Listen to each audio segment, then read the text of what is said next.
Muling pinalawig ng LTO ang paggamit ng expired na lisensya. Ito ay para matugunan ang problema sa plastic cards, habang pinag-aaralan na rin ng ahensya na magkaroon ng digitalized na pagre-renew ng driver's license. May balitang A to Z si Giselle Simon.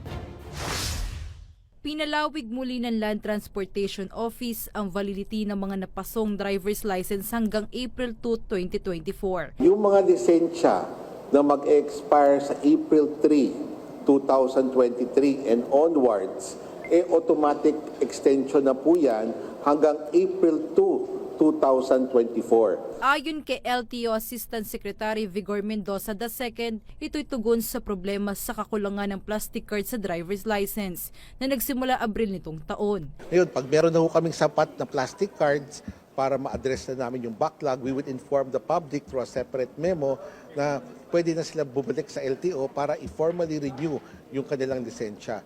Sinabi rin ng LTO na sakaling mag-renew, tatatakan nila ng valid as temporary ang mga driver's license. Nilinaw pa ng opisyal na walang multang ipapataw sa paggamit ng expired na lisensya. No need po kayo pumuntang LTO, wala ako kailangang bayaran, automatic na po yan.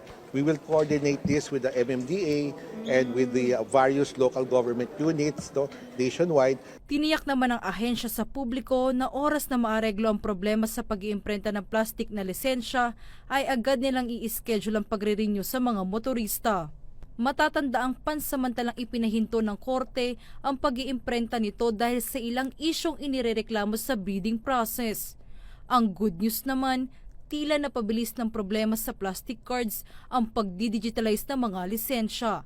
Ayon sa LTO, sa mga nabigyan ng papel na lisensya, pwede na ring i-download ang kanilang electronic driver's license mula sa kanilang portal. It's already there. We just have to come again, yung information campaign kung paano nila gagamitin. Sa amin rin, pinaplansya namin a little tweaks on the technology side. At kahit raw maayos na ang problema sa pag-iimprenta ng plastic ID cards, ay target talaga ng ahensya na i-digitalize ang pagre-renew ng driver's license, maging ang pag-i-issue ng student's license. We're moving online on this. We're moving online. Yun ang vision ng ating presidente to digitize our frontline services. And of course, since that's the instruction moving forward, yun ang gagawin natin.